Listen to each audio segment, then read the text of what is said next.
Hello दोस्तों, कैसे हैं सब। मेरा नाम है हिमांशु और मैं स्वागत करता हूँ आप सबका आपके अपने चैनल कॉमिक वर्ल्ड पर। तो चलिए दोस्तों शुरू करते हैं मनोज कॉमिक्स में शेरवाद सीरीज की अगली कॉमिक्स मौत के घेरे में। मौत के घेरे में कथा अशित चटर्जी, चित्रांकन एस राणा। महान वैज्ञानिक प्रोफेसर भंडारी की वैज्ञानिक उपलब्धियों ने भारत को हर क्षेत्र में मजबूती प्रदान की थी। उनकी सेवाओं को ध्यान में रखते हुए उन्हें भारत रत्न की उपाधि से विभूषित किया गया था।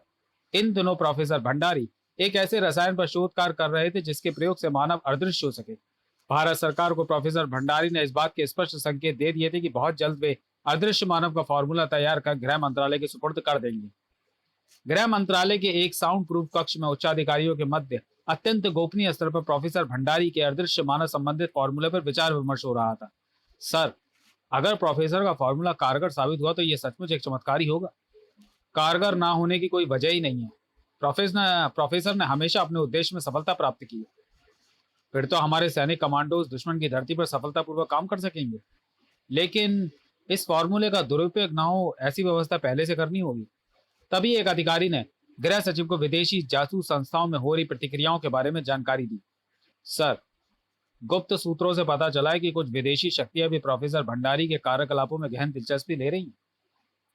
हो सकता है वे इस फॉर्मूले को उड़ाने की कोशिश करें। प्रोफेसर के इस नए आविष्कार की जानकारी को गुप्त रखा गया था। किसी को इस फॉर्मूले की जानकारी नहीं हो सकती। फिर भी एहतियात के तौर पर प्रोफेसर की सुरक्षा के कड़े प्रबंध कर दिए गए हैं। सचमुच विदेशी एजेंटों को प्रोफेसर भंडारी के नए फॉर्मूले की जानकारी मिल गई थी। इसलिए अमेरिका की सबसे खतरनाक संस्था CIA के चीफ ने तुरंत अपने महत्वपूर्ण एजेंट ब्राउन को बुलाया। ब्राउन, तुम जानते हो कि प्रोफेसर भंडारी का फॉर्मूला पूरा होने के निकट है। इससे पहले कि वह फॉर्मूला भारत सरकार के हाथ में लगे, हमें उसे उड़ा लेना है। सर, यह काम इतना आसान नहीं, क्योंकि भारत में सक्रिय हमारे एजेंटों पर वहां की सरकार गहरी नजर रखे हुए। CIA का चीफ चिंतित हो उठा। लेकिन वह फॉर्मूला हर हालत में हासिल करना है। सर, क्यों ना यह काम क्राइम किंग को सौंप दिया जाए। पहले भी कई महत्वपूर्ण अवसरों पर वह हमारे लिए काम कर चुका है। फिर क्राइम किंग पर हम पूरा भरोसा कर सकते हैं। ठीक है ब्राउन, तुम फौरन क्राइम किंग से संबंध स्थापित करो। चीफ का आदेश मिलते ही वह एजेंट उठकर खड़ा हो गया और जैसे ही वह चलने लगा, चीफ ने उसे सतर्क किया। लेकिन ध्यान रहे, हम इस मामले में किसी पर भी पूरा भरोसा नहीं कर सकते। क्राइम किंग हमारे लिए काम जरूर करेगा, किंतु उस पर हमारे आदमी कड़ी नजर रखेंगे। अवश्य सर। उधर काफी जद्दोजहद के बाद ब्रिटिश खुफिया संस्था के चीफ ने भी फार्मूला हासिल करने की जिम्मेदारी क्राइम किंग को सौंपने का निश्चय किया। मिस्टर हॉबर्ट, आप आज ही विमान द्वारा हांगकांग के लिए रवाना होंगे। क्राइम किंग से मिलने का स्थान व समय आपको बता दिया गया। उधर हांगकांग में अपराध जगत का बेताज बादशाह क्राइम किंग थोड़े समय के अंतर में अपने ट्रांसमीटर पर विश्व की दो शक्तिशाली व खतरनाक संस्थाओं से मैसेज प्राप्त कर चुका था। जैसे ही क्राइम किंग ट्रांसमीटर ऑफ करके जोरा की तरफ पलटा। यह हमारे अपराध जीवन में पहला अवसर है जोरा। जरूर कोई खास बात है। बड़ी अजीब बात है, दो शक्तिशाली देशों के एजेंट किसी खास काम के लिए के सिलसिले में आपसे मिलने आ रहे हैं। जोरा क्राइम किंग का अभिप्राय तुरंत समझ गया। वह बोला, तभी आपने दोनों को मिलने के लिए अलग अलग स्थान व समय बताया। हाँ, क्योंकि हम नहीं चाहते कि वे एक दूसरे के बारे में जाने। दोनों के आगमन का कारण जानने और काम की कीमत आंकने का तरीका सही ढूंढा है आपने। अब तुम जाओ और कार गैराज से बाहर निकालो। ठीक 7 बजे होटल ब्लू हेवन के कमरा नंबर 111 में हमें मिस्टर ब्राउन से मिलना है। Yes boss. और ठीक शाम 7 बजे crime king hotel blue heaven के कमरा नंबर 111 में ठहरे CIA के एजेंट ब्राउन से मिलने पहुंच गया। आप सही वक्त पर पहुंचे। मैं बेसब्री से आप ही की प्रतीक्षा कर रहा था। समय की पाबंदी हमारे धंधे में बहुत जरूरी है मिस्टर ब्राउन। फिर ब्राउन ने अपने आगमन का कारण क्राइम किंग को बता दिया। हमें प्रोफेसर भंडारी का फॉर्मूला चाहिए। आप इस काम की कीमत बताइए। कीमत $20 लाख होगी। आधा एडवांस, आधा काम पूरा होने पर। ब्राउन ने तुरंत ही क्राइम किंग की शर्त स्वीकार कर ली। हमें मंजूर है। ये रही काम की आधी कीमत। बहुत जल्द फॉर्मूला भी आपके पास पहुंच जाएगा। थोड़ी देर बाद क्राइम किंग की कार बंदरगाह की तरफ जा रही थी। अब देखते हैं हॉवर्ड क्या संदेश लेकर आया। मुझे विश्वास है वह भी एक मोटी रकम आपको देगा। फिर आधे घंटे बाद हांगकांग बंदरगाह पर एक ब्रिटिश मालवाहक जहाज के डेक पर क्राइम किंग को हॉवर्ड फॉर्मूला उड़ाने के लिए 5 लाख पाउंड पेशगी के रूप में अदा कर रहा था। काम हो जाएगा, हमें आपसे यही उम्मीद थी। हॉवर्ड विदा लेकर चल पड़ा। फॉर्मूला हाथ लग जाए, फिर क्राइम किंग को बाकी की रकम के बदले गोली इनाम में मिलेगी। इस तरह यह राज भी क्राइम किंग के साथ ही दफन हो जाएगा। हॉबर्ट के नजरों से ओझल होते ही जोरा क्राइम किंग के निकट आ गया।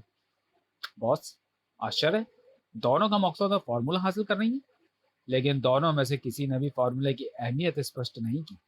जोरा क्राइम किंग के शब्दों का अभिप्राय समझ नहीं पा रहा था। अहमियत कुछ भी हो, लेकिन फॉर्मूला हमें उन्हें सौंपना ही होगा। अब सोचना यह है कि फॉर्मूला आप किसे सौंपेंगे? शायद किसी को भी नहीं। कुछ ही दिनों बाद क्राइम किंग अपने विशेष 2 सीटर छोटे किंतु आधुनिकतम हेलीकॉप्टर द्वारा भारत की राजधानी के उत्तरी भाग में फैले जंगलों में लैंड कर चुका था। विशेष धातु से निर्मित इस हेलीकॉप्टर की गतिविधि को रडार कैच नहीं कर सकते थे। यहाँ यह हेलीकॉप्टर सुरक्षित है। थोड़ी दूरी पर हमारा खुफिया अड्डा स्थित है। हिंदुस्तान में सक्रिय हमारे आदमी वहां हमारी प्रतीक्षा कर रहे होंगे। फिर तो हमें तुरंत वहां पहुंचना चाहिए। प्रोफेसर भंडारी का असिस्टेंट डॉक्टर मोहन अपनी बुरी आदतों के कारण बुरी तरह कर्ज में डूब चुका था। प्रोफेसर अविवाहित थे। उन्होंने अनाथ मोहन की अपने बेटे की तरह परवरिश की थी और उसे काबिल बनाया था। मोहन ने अपना घर बसा लिया था, परंतु उसकी बुरी आदतें नहीं छूटी हुई। आज मैं पीसे लिए बगैर वापस को ना जाऊं बाबूजी। आज अपन को शराब का बिल नहीं मिला ना मोहन बाबू, तो अपन आपका अंकल का पास जाएगा, उनको बताएगा आप कितना वाइन पीता जी। आज तक आप हमें टालते रहे, हम सब्र करते रहे, लेकिन अब और सब्र नहीं करेंगे। मोहन की पत्नी सुधा इस अपमान से बहुत लज्जित हुई। आपकी वजह से क्या कुछ नहीं सुनना पड़ रहा है। काश आपने अपनी आदतें छोड़ दी होती तो ये दिन देखने की नौबत ना आती। परंतु बार मालिक की धमकी सुन मोहन की चिंता बढ़ गई। अगर अंकल को सच्चाई का पता चल गया तो मैं कहीं का नहीं रहूंगा। अंकल की मौत के बाद उनकी संपत्ति का मुझे ही मालिक बनना है। अगले ही पल मोहन लेनदारों के साथ बुरी तरह गिड़गिड़ाने लगा। मैं हाथ जोड़ता हूँ, इस बार और मान जाइए, अब की बार शिकायत का मौका नहीं दूंगा।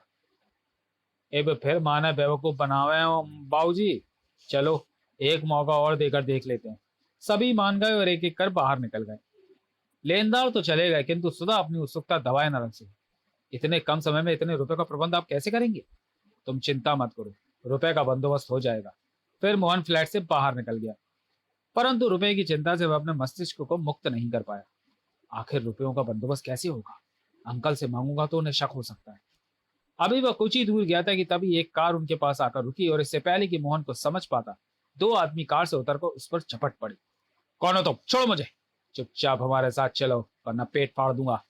चाकू का पैनापन अपनी चमड़ी पर महसूस करते ही मोहन के हौसले पस्त हो गए। फिर उसे कार में बैठाकर उसकी आंखों पर पट्टी बांध दी गई। मुझे कहाँ ले जा रहे हो? खामोश बैठे रहो, सब पता चल जाएगा। कुछ देर बाद कार राजधानी के उत्तरी क्षेत्र वाले घने जंगल में प्रवेश कर गई और अंत में कार वृक्षों से घिरे एक पुराने खंडहर के सामने जाकर रुक गई। चलो आगे बढ़ो। एक खंडहरनुमा कक्ष में पहुंचकर मोहन की आंखों से पट्टी हटा दी गई। मुझे यहाँ क्यों लाया गया है? क्या किया है मैंने? घबराओ नहीं, अगर तुमने हमारा कहा माना तो तुम्हें कोई तकलीफ नहीं होगी। क्या मतलब?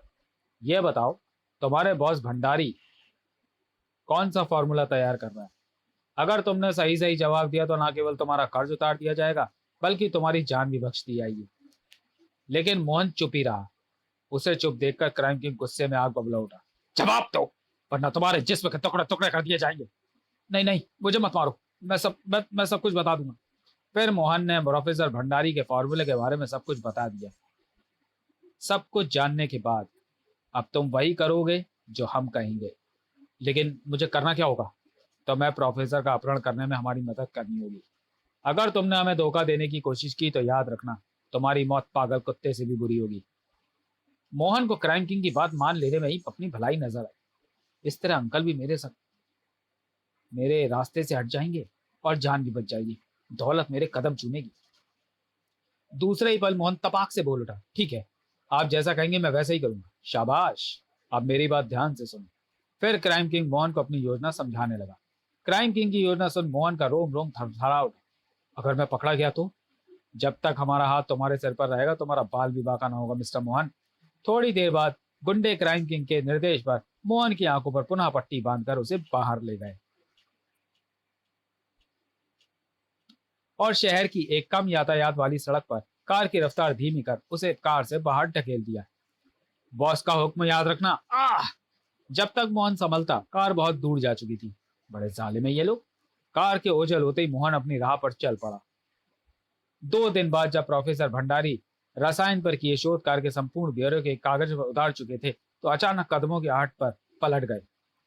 मोहन, तुम अभी तक घर नहीं गए? इतनी रात हो गई है। आपके फॉर्मूले के पूर्ण होने के सुखद क्षणों में मैं आपके समीप रहने का लोभ त्याग ना सका अंकल। मोहन, तुम सचमुच वह पहले भाग्यशाली व्यक्ति हो जिसे यह मालूम होगा कि मैं अदृश्य मानव का फॉर्मूला तैयार कर चुका हूँ। यह खुशखबरी सुधा सुनेगी तो खुशी से फूली ना समाएगी।